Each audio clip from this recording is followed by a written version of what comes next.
Hello, നമ്മളിപ്പോൾ നമ്മുടെ ഹരിച്ചേട്ടൻ്റെ നൂലുകെട്ടല്ല, ഹരിച്ചേട്ടൻ്റെ കുഞ്ഞിൻ്റെ നൂലുകെട്ട് കേട്ടോ. ഞാൻ തലയിലിട്ട് കുറച്ച് വെള്ളിയാണ്. അപ്പോൾ ഹരിച്ചേട്ടൻ്റെ കുഞ്ഞിൻ്റെ നൂലുകെട്ട് കഴിഞ്ഞിട്ട് നമ്മൾ പെട്ടെന്ന് പ്ലാൻ ചെയ്തതാണ് കേട്ടോ. കാരണം നേരത്തെ തലേന്ന് തന്നെ പ്ലാൻ ചെയ്ത് വെച്ചിട്ടുണ്ടെങ്കിൽ നമുക്ക് നടക്കില്ല. പിന്നെ എനിക്ക് പണ്ട് മുതലേ ഒരു ആഗ്രഹം ഉണ്ടായിരുന്നു ഇവിടെ വരണം എന്ന്. പിന്നെ നമ്മൾ വിചാരിക്കും പിന്നെ ആവട്ടെ. എനിക്ക് വാഗമൺ പോകണം എന്ന് അതുപോലെ ആഗ്രഹമുണ്ട്.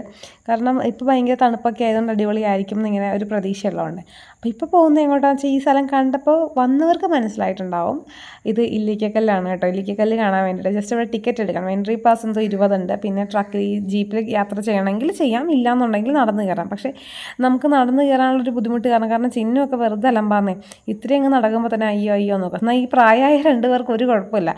ഒരാൾക്ക് 55 വയസ്സും ഒരാൾക്ക് 63 62 വയസ്സുണ്ട്. കാരണം ഞങ്ങളെക്കാൾ ആക്റ്റീവായിട്ട് ഇവരിത് കണ്ടതിൻ്റെ സന്തോഷത്തിൽ ഓടി കയറുമായിരുന്നേ. കാരണം നിങ്ങൾക്ക് ആ വീഡിയോ ഇങ്ങനെ കണ്ടിന്യൂസ് കാണുമ്പോൾ മനസ്സിലാവും. പിന്നെ ഞാനാണെന്നുണ്ടെങ്കിൽ സാരി കൊടുത്തിട്ട്, സാരി എന്ന് വെച്ചിട്ടുണ്ടെങ്കിൽ നമ്മളിവിടെ പോയ പരിപാടി വെച്ചിട്ടുള്ള അല്ലെങ്കിൽ വല്ല ജീൻസൊക്കെ ഇട്ടുണ്ടായിരുന്നല്ലോ. പക്ഷേ സാരി എടുക്കുന്ന അടിപൊളിയാണ് കേട്ടോ. കാരണം കുറേ പേരെൻ്റെ അടുത്ത് പറഞ്ഞാൽ സാരി എടുത്ത് നല്ല രസമുണ്ട് കാണാൻ, ബ്ലാക്ക് സാരി ആയതുകൊണ്ട് രസമുണ്ട്. പിന്നെ കുറേ അധികം ആൾക്കാർ ഇവിടെ നമ്മളെ ശ്രദ്ധിക്കുമല്ലോ സാരി എടുത്തൊക്കെ ചെല്ലുമ്പോൾ.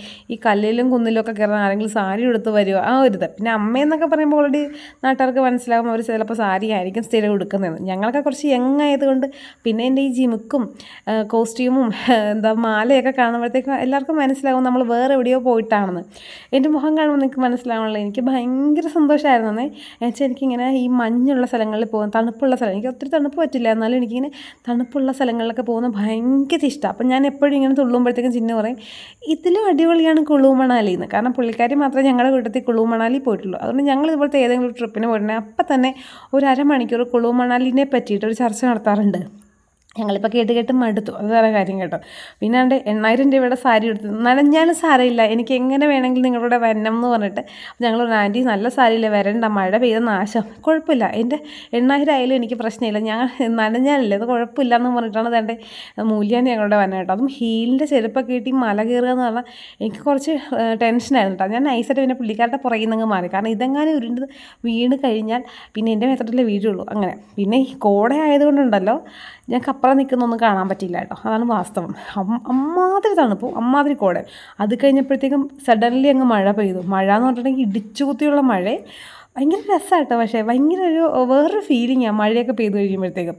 പിന്നെ വീണ്ടും ജീപ്പിൽ കയറിയിട്ട് ഞങ്ങൾ നെക്സ്റ്റ് അധികം നമുക്ക് പൊന്മുടി പോയൊരു ഫീൽ കിട്ടില്ല. എന്ന് വെച്ചിട്ട് ഇച്ചിരി സ്ഥലമല്ലേ ഉള്ളൂ.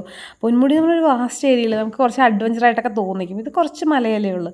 പിന്നെ ആ കാണുന്ന മല അടിപൊളിയാണ് കേട്ടോ. ഭയങ്കര രസമായിരുന്നു, എനിക്ക് ഭയങ്കര ഇഷ്ടമായി. അപ്പോൾ നെക്സ്റ്റ് വീഡിയോ ആയിട്ട് കാണുന്നവരെ ബൈ.